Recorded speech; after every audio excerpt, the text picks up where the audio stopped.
बहरहाल मैं बहुत शुक्रिया अदा करना दोस्तों का। हूँ जनाब नज़म तुसी अपना बल्कि मुलाहजा भी फरमाओ और सुनो भी। Thank you. बहुत अच्छा जी, बड़ी अच्छी डिस्कशन हुई जी। ਇਹਦਾ ਹਿੱਸਾ ਬਣੋ, ਤੁਸੀਂ ਦੋਸਤ ਆਓਗੇ ਤੇ ਇਹ ਗੱਲਾਂ ਹੋਣਗੀਆਂ। ਤੁਹਾਡੇ ਬਗੈਰ ਇਹ ਗੱਲਾਂ ਮੁਮਕਿਨ ਨਹੀਂ। नहीं मैं तो कहना ਮੈਂ ਕਹਿੰਦਾ ਅਰਸ਼ਦ ਨੂੰ ਸੁਣੋ, ਕਿਉਂ ਨਹੀਂ ਸੁਣਦੇ? ਅਰਸ਼ਦ ਨੂੰ ਵੀ ਸੁਣੋ, ਸਾਰਿਆਂ ਨੂੰ ਸੁਣੋ। ਇਹ ਫੋਰਮ ਸਾਰਿਆਂ ਦਾ, ਸਾਰਿਆਂ ਦਾ ਸਾਂਝਾ ਫੋਰਮ ਹੈ, ਸਭ ਨੂੰ ਸਮਝਦਾ। ਹਾਂਜੀ मैं क्या अरशद ਨੂੰ ਕੌਣ ਸੁਣਦਾ? ਸਾਡਾ ਤਾਂ ਬਿਲਕੁਲ ਸੁਣੋ। ਚੌਧਰੀ ਨੇ ਕਿਆ ਅੱਛੀ ਗੱਲ ਕੀਤੀ ਹੈ। ਪਹਿਲੀ ਵਾਰੀ ਨਹੀਂ ਹੋਇਆ, ਕਿਆ ਅੱਛੀ, ਹਮੇਸ਼ਾ ਅੱਛੀ ਗੱਲ ਕਰਦੇ ਨੇ। ਤੁਸੀਂ ਦੋਸਤ ਆਓਗੇ ਤਾਂ ਇਹ ਗੱਲਾਂ ਹੋਣਗੀਆਂ। उते असी कदों इनकार किया नहीं। ਤੁਸੀਂ ਦੋ ਤਿੰਨ ਦਫਾ ਕਹਿ ਕੇ ਵੀ ਨਹੀਂ ਆਏਗੀ। एक वाकया होया और इन्हें उन्होंने दो तीन दफा कर। हालांकि मैं तो नाबत दसा कि मैं आप भी वो जी जिस किताब से डिस्कशन सी ना जी मैं खुद विलिंग सा कि उस चलो हो जाता है, एक सारी जिंदगी है। बहुत वो तू देखी किताब इब्ने हसन बहुत खूबसूरत किताब है। चलो नज़म जनाब समाज फरमाओ। रामचंद्र पालीदास पंजाबी की नज़म में नज़म का सरनामा है विकास। वेला मेरे नाल ही जमया मैं वेले दा हानी। वेला मेरे नाल ही जमया मैं वेले दा हानी। पानी अग ते गारा ला के बेसुरते विच सुरतां पा के अज़लां दे परछावें ढा के अपनी होंद सियानी मैं वेले दा हानी। नबताता तो जूमा टुरिया सिफ्त जनौरा पाई मैं ते वेले एक एक होके ऐसी होंद हटाई। बिन मानस तो मानस होए सुरत दरा ना आई। मूरत वर्त के सोच उगेड़ी लिखता वर्क परोए अपने आप नू वेख के हसे आपे वेख के रोए। ए जई सुरत सियानत पाई हर थां भांबड़ वाले सूर ज्ञान चूल्हे पाके उठे किते काले ते कूड़ कुड़तन सीने रखी चेहरे उत्ते चेहरा धड़के बेशर्मी दियां बागां फड़के प्रीत झूठे नारे खड़के कूड़ मुहब्बतां वंडियां लोक विकास ते रीत मधोली सदरां होइयां रड़ियां। बहुत शुक्रिया। वाह जी वाह, उम्दा जी सर। कोई दोस्त गल करना चाहते हैं? वैसे अगर नहीं पता तो मैं अर्ज करते हैं विकास का मतलब है डेवलपमेंट, तरक्की।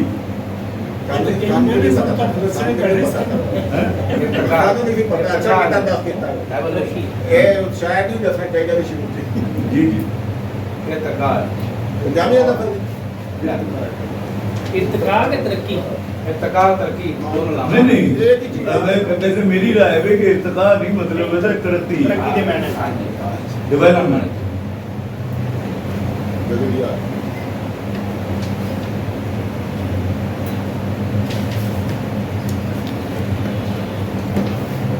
वैसे नज़म का जो मजमूई तौर पर तासुर है वे कि तरक्की है महफूज हो। अगर मैं जी समझ आई है नज़म की हो एक ऐसी तरक्की है जी पिछा रुक फान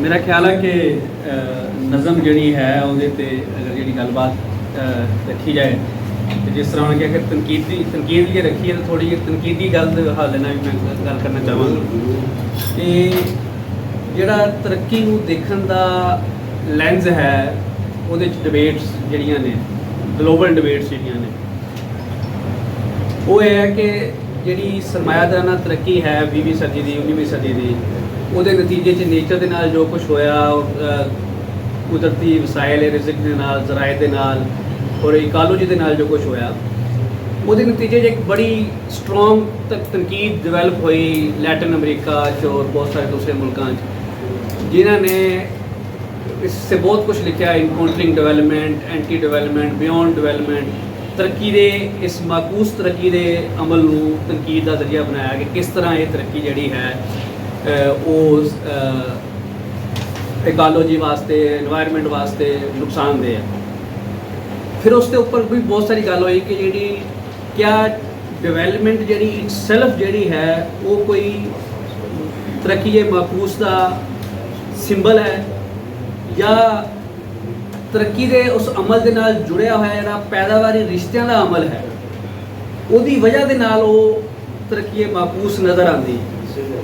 ਤੇ ਇਸ ਤੇ ਫਿਰ ਬਹੁਤ ਸਾਰੇ ਲੋਕਾਂ ਨੇ ਲਿਖਿਆ ਕਿ ਅਗਰ ਜਿਹੜੀ ਡਿਵੈਲਪਮੈਂਟ ਇਟਸੈਲਫ ਜਿਹੜੀ ਹੈ ਉਹ ਮੈਟਰ ਨਹੀਂ ਕਰਦੀ, ਮੈਟਰ ਕਰਦਾ ਹੈ ਕਿ ਉਹ ਡਿਵੈਲਪਮੈਂਟ ਜਿਹੜੀ ਹੈ ਉਹ ਪੈਦਾਵਾਰੀ ਰਿਸ਼ਤੇ ਕਿਸ ਤਰ੍ਹਾਂ ਦੇ ਜਨਰੇਟ ਕਰਦੀ ਹੈ ਔਰ ਉਹਨਾਂ ਪੈਦਾਵਾਰੀ ਰਿਸ਼ਤਿਆਂ ਨੂੰ ਕਿਸ ਤਰ੍ਹਾਂ ਗਵਰਨ ਕੀਤਾ ਜਾਂਦਾ ਹੈ ਔਰ ਕੌਣ ਗਵਰਨ ਕਰਦਾ ਹੈ। ਤੇ ਉਸ ਦੇ ਨਤੀਜੇ 'ਚ ਫਿਰ ਬਹੁਤ ਸਾਰੀ ਉਸ 'ਤੇ ਜਿਹੜੀ ਲੈਟਿਨ ਅਮਰੀਕਾ ਜੋ ਡਿਬੇਟ ਨਿਕਲੀ ਉਹਦੇ ਵੀ ਤਨਕੀਦ ਹੋਈ ਕਿ ਤੁਸੀਂ ਸਿਰਫ ਡਿਵੈਲਪਮੈਂਟ ਨੂੰ ਐਬਸਟਰੈਕਟ ਦੇਖ ਰਹੇ ਹੋ ਔਰ ਹਰ ਤਰ੍ਹਾਂ ਦੀ ਡਿਵੈਲਪਮੈਂਟ ਜਿਹੜੀ ਹੈ ਉਹਦੀ ਤੁਸੀਂ ਮੁਖਾਲਫਤ ਕਰ ਰਹੇ ਹੋ। ਤੇ ਇਹ ਜਿਹੜਾ ਹਿਊਮਨ ਨੇਚਰ ਦਾ ਰਿਲੇਸ਼ਨਸ਼ਿਪ ਹੈ ਬਹੁਤ ਸਟੈਟਿਕ ਹੈ। ਇਨਸਾਨੀ ਤਾਰੀਖ ਦੇ ਇਰਤਕਾ ਦੇ ਅੰਦਰ ਹਿਊਮਨ ਨੇਚਰ ਰਿਲੇਸ਼ਨਸ਼ਿਪ ਇਸ ਤਰ੍ਹਾਂ ਸਟੈਟਿਕ ਨਹੀਂ ਹੈ, ਉਹ ਡਾਇਨਾਮਿਕ ਹੈ। ਉਹ ਹਮੇਸ਼ਾ ਤੋਂ ਇਵਾਲਵ ਹੁੰਦਾ ਆ ਰਿਹਾ। ਉਹਦੇ 'ਚ ਪੁਰਾਣੀਆਂ ਚੀਜ਼ਾਂ ਜਿਹੜੀਆਂ ਹੈ ਉਹ ਇਵਾਲਵ ਹੁੰਦੀਆਂ ਹੋ ਕੇ ਆਉਂਦੀਆਂ, ਉਹਦੇ 'ਚ ਉਹ ਇਵਾਲਵ ਹੋ ਕੇ ਆਉਂਦਾ ਵਾ ਉਸ। ਲੇਕਿਨ ਜੋ 20ਵੀਂ ਸਦੀ ਔਰ 19ਵੀਂ ਸਦੀ 'ਚ ਹੋਇਆ ਉਹ ਸਿਰਫ ਇਸ ਕਰਕੇ ਹੋਇਆ ਕਿ ਉਹ ਸਰਮਾਇਆਦਾਰੀ ਦੇ ਪੈਦਾਵਾਰੀ ਰਿਸ਼ਤਿਆਂ 'ਚ ਹੋ ਰਿਹਾ ਸੀ। ਸਰਮਾਇਆਦਾਰੀ ਦੇ ਪੈਦਾਵਾਰੀ ਰਿਸ਼ਤੇ ਕੁਦਰਤੀ ਵਸੀਲੇ ਲੋਕਾਂ ਕੋਲ ਖੋ ਰਹੇ ਸੀਗੇ ਔਰ ਬਦਲੇ 'ਚ ਉਹਨਾਂ ਨੂੰ ਕੁਝ ਨਹੀਂ ਦੇ ਰਹੇ ਸੀ। ਤੇ ਫਿਰ ਬਹੁਤ ਸਾਰੇ ਲੋਕਾਂ ਨੇ ਲਿਖਿਆ ਕਿ ਜਿਹੜੀ ਤੀਸਰੀ ਦੁਨੀਆ ਦੀ ਤਰੱਕੀ ਹੈ, ਤੀਸਰੀ ਦੁਨੀਆ ਦੇ ਅੰਦਰ ਅਗਰ ਸੋਸ਼ਲਿਸਟ ਜ਼ਰਾਏ ਪੈਦਾਵਾਰ ਦੇ ਅੰਦਰ, ਸੋਸ਼ਲਿਸਟ ਮਲਕੀਅਤ ਦੇ ਅੰਦਰ, ਸੋਸ਼ਲਿਸਟ ਪੈਦਾਵਾਰੀ ਰਿਸ਼ਤਿਆਂ ਦੇ ਤਹਿਤ ਅਗਰ ਤਰੱਕੀ ਹੋਏਗੀ ਤਾਂ ਉਹ ਕੋਈ ਜ਼ਰੂਰੀ ਨਹੀਂ ਉਹ ਉਹੀ ਨਤਾਇਜ ਦੇਵੇਗੀ ਜਿਹੜੀ ਸਰਮਾਇਆਦਾਰੀ ਦੇ ਦਿੱਤੇ। ਤੇ ਇਸ ਨਜ਼ਮ ਜਿਹੜੀ ਹੈ ਉਹ ਮੇਰਾ ਖਿਆਲ ਆ ਕਿ ਉਹ ਬਹੁਤ ਜ਼ਿਆਦਾ ਇਨਫਲੂਐਂਸ ਹੈ ਜਿਹੜਾ ਡੀ ਗਰੋਥ ਦਾ ਫਰੇਮਵਰਕ ਹੈ ਜਾਂ ਐਂਟੀ ਡਿਵੈਲਪਮੈਂਟ ਦਾ ਫਰੇਮਵਰਕ ਹੈ ਲੈਟਿਨ ਅਮਰੀਕਾ ਦਾ, ਉਸ ਫਰੇਮਵਰਕ ਤੋਂ ਬਹੁਤ ਸਾਰੀ ਇਨਫਲੂਐਂਸ ਹੈ ਔਰ ਤਰੱਕੀ ਨੂੰ ਸਿਰਫ ਇੱਕ ਐਬਸਟਰੈਕਟ ਸ਼ਕਲ 'ਚ ਦੇਖਣ ਦੀ ਗੱਲ ਕਰ ਰਹੀ ਹੈ ਔਰ ਹਿਊਮਨ ਨੇਚਰ ਰਿਲੇਸ਼ਨਸ਼ਿਪ ਨੂੰ ਸਟੈਟਿਕ ਨਜ਼ਰ 'ਚ ਦੇਖਣ ਦੀ ਕੋਸ਼ਿਸ਼ ਕਰ ਰਹੀ ਹੈ, ਜਦੋਂ ਕਿ ਇਹ ਇੱਕ ਡਾਇਨਾਮਿਕ ਅਮਲ ਹੈ ਔਰ ਇਹਦਾ ਜੁੜਿਆ ਹੋਇਆ ਹੈ ਕਿ ਜ਼ਰਾਏ ਪੈਦਾਵਾਰ ਦੇ ਨਾਲ ਜਿਹੜਾ ਰਿਸ਼ਤਾ ਹੈ ਔਰ ਮਲਕੀਅਤ ਜਿਹੜੀ ਆ ਉਹ ਕਿਹਦੇ ਕੋਲ ਹੋਏਗੀ, ਉਹ ਡਿਵੈਲਪਮੈਂਟ ਕਿਸ ਤਰ੍ਹਾਂ ਦੇ ਪੈਦਾਵਾਰੀ ਰਿਸ਼ਤਿਆਂ ਦੇ ਤਹਿਤ ਹੋ ਰਹੀ ਆ ਉਹਦੇ ਨਾਲ ਜੁੜੀ ਹੋਈ ਹੈ। ਕਿ ਉਹ ਸ਼ਾਇਦ ਜਿਸ ਤਰ੍ਹਾਂ ਬਹੁਤ ਸਾਰੇ ਫਿਰ ਚੀਨ ਦੀ ਗੱਲ ਆ ਜਾਣੀ ਤੇ ਲੋਕਾਂ ਨੇ ਕਹਿਣਾ ਕਿ ਚੀਨ ਦੀ ਤਾਰੀਫ ਕਰ ਰਿਹਾ। ਤੇ ਇਹ ਜਿਸ ਤਰ੍ਹਾਂ ਚੀਨ ਨੇ ਬਹੁਤ ਸਾਰੀ ਤਰੱਕੀ ਕੀਤੀ ਔਰ ਨੇਚਰ ਦੇ ਉੱਪਰ ਇਕੋਲੋਜੀਕਲ ਸਿਵਲਾਈਜੇਸ਼ਨ ਦਾ ਤਸੱਵਰ ਜਿਹੜਾ ਸ਼ੀ ਜਿਨਪਿੰਗ ਨੇ ਦਿੱਤਾ ਤੇ ਉਹ ਉਹਨਾਂ ਨੇ ਬਿਲਕੁਲ ਜਿਹੜਾ 60-70 ਦੇ ਅੰਦਰ ਜੋ ਸਰਮਾਇਆਦਾਰਾਂ ਅਮਲ ਜਦੋਂ ਸਰਮਾਇਆਦਾਰੀ ਦੇ ਪਾਸ ਤੇ ਗਏ ਔਰ ਬਹੁਤ ਸਾਰੀਆਂ ਚੀਜ਼ਾਂ ਜਿਹੜੀਆਂ ਗਲਤ ਹੋਈਆਂ ਉਹਨਾਂ ਨੇ ਰਿਵਰਸ ਕੀਤੀਆਂ। ਕਲਚਰਲ ਰੈਵੋਲੂਸ਼ਨ ਦੀ ਗੱਲ ਕਰ ਰਹੇ ਨਹੀਂ ਕਲਚਰਲ ਰੈਵੋਲੂਸ਼ਨ ਦੀ ਗੱਲ ਨਹੀਂ ਕਰ ਰਿਹਾ ਕਿ ਜਦੋਂ ਉਹਨਾਂ ਨੇ ਓਪਨ ਅਪ ਕੀਤਾ, ਇੰਡਸਟਰੀਅਲਾਈਜੇਸ਼ਨ ਕੀਤੀ ਕਿ ਜਦੋਂ ਡੈਂਗ ਨੇ ਕਿਹਾ ਕਿ ਫਰਕ ਨਹੀਂ ਪੈਂਦਾ ਕਿ ਬਿੱਲੀ ਕਾਲੀ ਹੋਵੇ ਕਿ ਲਾਲ ਹੋਵੇ, ਉਹ ਬਸ ਅਗਰ ਚੂਹਾ ਫੜਦੀ ਤਾਂ ਠੀਕ ਆ। ਤੇ ਉਸ ਨੂੰ ਕਰੈਕਟ ਕੀਤਾ 2008 ਤੋਂ ਬਾਅਦ ਸ਼ੀ ਜਿਨਪਿੰਗ ਦੀ ਲਾਈਨ ਕਿ ਰੰਗ ਦਾ ਅਹਿਮ ਹੋਣਾ ਵੀ ਜ਼ਰੂਰੀ ਆ ਔਰ ਉਸ ਤਰੱਕੀ ਕਿਸ ਤਰ੍ਹਾਂ ਦੀ ਹੋ ਰਹੀ ਆ ਔਰ ਕਿਹਨਾਂ ਵਾਸਤੇ ਹੋ ਰਹੀ ਆ ਔਰ ਉਹ ਨੇਚਰ ਦੇ ਨਾਲ ਕੀ ਕਰ ਰਹੀ ਆ, ਇਸ ਨੂੰ ਕਰੈਕਟ ਕਰਨ ਦੀ ਗੱਲ ਵੀ ਕੀਤੀ। ਮਤਲਬ ਮੇਰਾ ਕਿਉਂਕਿ এনवायरमेंट ਨਾਲ ਇਕੋਲੋਜੀ ਨਾਲ ਬੜਾ ਤਅੱਲਕ ਆ ਤੇ ਮੈਂ ਉਹ ਪਾਣੀ ਦੇ ਉੱਪਰ ਦਰਾਤ ਦੇ ਉੱਪਰ ਇਕੋਲੋਜੀਕਲ ਐਗਰੀਕਲਚਰ ਐਗਰੋ ਇਕੋਲੋਜੀ ਦਾ ਤਸੱਵਰ, ਫੂਡ ਸੋਵਰਨਟੀ ਦਾ ਤਸੱਵਰ, ਲਿਊਸਿਡ ਰਿਵਰ ਦਾ ਤਸੱਵਰ, ਉਹ ਸਾਰਾ ਚੀਨ ਦੇ ਅੰਦਰ ਉਹ ਅੱਜ ਡਿਵੈਲਪ ਹੋ ਰਿਹਾ। ਔਰ ਅੱਜ ਦੇਖੋ ਤੁਸੀਂ ਜਿਹੜੀ ਗ੍ਰੀਨ ਗਰੋਥ ਹੈ ਔਰ ਸਰਮਾਇਆਦਾਰੀ ਤੇ ਗ੍ਰੀਨ ਗਰੋਥ ਦਾ ਉਹਨੂੰ ਸੀ ਕਹਿੰਦੇ ਗ੍ਰੀਨ ਵਾਸ਼ਿੰਗ ਕਰਦੇ ਤੇ ਜਿਸ ਤਰ੍ਹਾਂ ਪਲਾਨਡ ਤਰੀਕੇ ਦੇ ਨਾਲ ਸੋਸ਼ਲਿਸਟ ਪੈਦਾਵਾਰੀ ਕੁਵਤਾਂ ਜਿਹੜੀਆਂ ਹੈ ਉਹ ਗ੍ਰੀਨ ਗਰੋਥ ਚਾਈਨਾ ਦੇ ਅੰਦਰ ਕਰ ਰਹੇ ਨੇ ਫੋਸਲ ਫਿਊਲ ਦੇ ਡਿਵੈਲਪਮੈਂਟ ਤੋਂ ਹਟ ਕੇ ਇਕੋਲੋਜੀਕਲ ਔਰ ਰੀਨਿਊਏਬਲ ਰਿਸੋਰਸਸ ਦੇ ਨਾਲ, ਤੇ ਦੈਟ ਇਜ਼ ਮਾਰਵਲਸ। ਤੇ ਮੈਂ ਇਹ ਕਹਿਣਾ ਚਾਹਾਂ ਕਿ ਇਹ ਜਿਹੜਾ ਤਸੱਵਰ ਹੈ ਇਹਨੂੰ ਸਾਨੂੰ ਦੇਖਣਾ ਚਾਹੀਦਾ ਕਿ ਐਬਸਟਰੈਕਟ ਨਹੀਂ ਦੇਖਣਾ ਤਰੱਕੀ ਨੂੰ। ਤਰੱਕੀ ਦਾ ਅਮਲ ਜਿਹੜਾ ਹੈ ਉਹ ਡਾਇਨਾਮਿਕ ਹੈ। ਅਗਰ ਅਸੀਂ ਇਹਨੂੰ ਐਬਸਟਰੈਕਟ ਦੇਖਾਂਗੇ ਔਰ ਤੇ ਫਿਰ ਮੇਰਾ ਖਿਆਲ ਹੈ ਕਿ ਅਸੀਂ ਥੋੜ੍ਹਾ ਜਿਹਾ ਮਾਦੀ ਪ੍ਰਸਤੀ ਦਾ ਵੀ ਸ਼ਿਕਾਰ ਹੋ ਜਾਵਾਂਗੇ ਕਿ ਉਹ ਜਿਹੜਾ ਐਸਕੋਬਾਰ ਸੀ ਨਾ ਉਹਦਾ ਬੇਸਿਕਲੀ ਉਹਦੇ 'ਤੇ ਇਹੀ ਇਲਜ਼ਾਮ ਲਗਾਇਆ ਔਰ ਬਹੁਤ ਸਾਰਾ ਲੋਕਾਂ ਨੇ ਇਹਦੀ ਤਨਕੀਦ ਕੀਤੀ ਕਿ ਇਹ ਤਾਂ ਬਹੁਤ ਮਾਜ਼ੀ ਦੀ ਹਿਸਟੋਰਿਕ ਜਿਹੜੀਆਂ ਛੋਟੇ ਲੈਵਲ ਦੀ ਇਕੋਨਮੀਜ਼ ਸੀਗੀਆਂ ਉਹਦੇ ਵਿੱਚ ਬੇਸਿਕਲੀ ਰੋਮੈਂਟਿਸਾਈਜ਼ ਕਰ ਰਿਹਾ ਤੇ ਹਾਂ ਉਹ ਜਿਹੜੀ ਖੁਦ ਕਫਾਲਤ ਦਾ ਨਜ਼ਰੀਆ ਸੀ ਉਹ ਬੇਸਿਕਲੀ ਬਹੁਤ ਸਾਰਾ ਰੋਮੈਂਟਿਸਾਈਜ਼ ਕਰ ਰਿਹਾ ਮਾਜ਼ੀ ਦੀ ਹਾਇਰਾਰਕੀਕਲ ਐਕਸਪਲੋਇਟੇਸ਼ਨ ਨੂੰ। ਤੇ ਜਦੋਂ ਕਿ ਅਸੀਂ ਸਮਝਦੇ ਹਾਂ ਕਿ ਪ੍ਰੋਡਕਟਿਵ ਫੋਰਸ ਦੀ ਡਿਵੈਲਪਮੈਂਟ ਜਿਹੜੀ ਹੈ ਉਹ ਕਿਸ ਤਰ੍ਹਾਂ ਹਿਊਮਨ ਫਰੈਂਡਲੀ ਹੋ ਸਕਦੀ ਆ, ਉਹਦੀ ਸ਼ਰਤ ਇੱਕੋ ਹੀ ਆ ਕਿ ਉਹ ਪੈਦਾਵਾਰੀ ਰਿਸ਼ਤੇ ਮੁਸ਼ਤਰਕਾ ਮਲਕੀਅਤ ਦੇ ਅੰਦਰ ਹੈ, ਉਹ ਇੱਕ ਖਾਸ ਸੈਂਟਰਲਾਈਜ਼ਡ ਪਲੈਨਿੰਗ ਦੇ ਤਹਿਤ ਹੈ, ਜਾਂ ਉਹ ਇੱਕ ਪ੍ਰਾਈਵੇਟ ਕੈਪੀਟਲ ਔਰ ਫਾਈਨਾਂਸ ਕੈਪੀਟਲ ਦੇ ਅੱਗੇ ਬੇਬਸ ਨੇ ਕਿ ਉਹ ਫਾਈਨਾਂਸ ਕੈਪੀਟਲ ਪ੍ਰਾਈਵੇਟ ਮੁਨਾਫਾ ਉਹਨਾਂ ਨੂੰ ਜਿਸ ਤਰ੍ਹਾਂ ਚਾਹੇ ਲੁੱਟੇ, ਜਿਸ ਤਰ੍ਹਾਂ ਚਾਹੇ ਉਹਨੂੰ ਨਿਚੋੜੇ।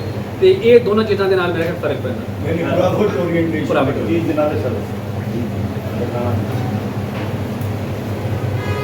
ਦਰਅਸਲ ਮੈਂ ਜੇ ਕੋਈ ਤੱਕ ਹਵਾਲੇ ਨਾਲ ਗੱਲ ਕਰਨਾ ਚਾਹੁੰਦਾ। ਨਜ਼ਮ ਦਾ ਜਿਹੜਾ ਪੂਰਾ ਇੱਕ ਇਹਨਾਂ ਨੇ ਤਾਣਾ ਬਣਾ ਬੁਣਿਆ, ਇਹ ਬੜਾ ਸ਼ਾਇਰਾਨਾ ਅੰਦਾਜ਼ ਹੈ।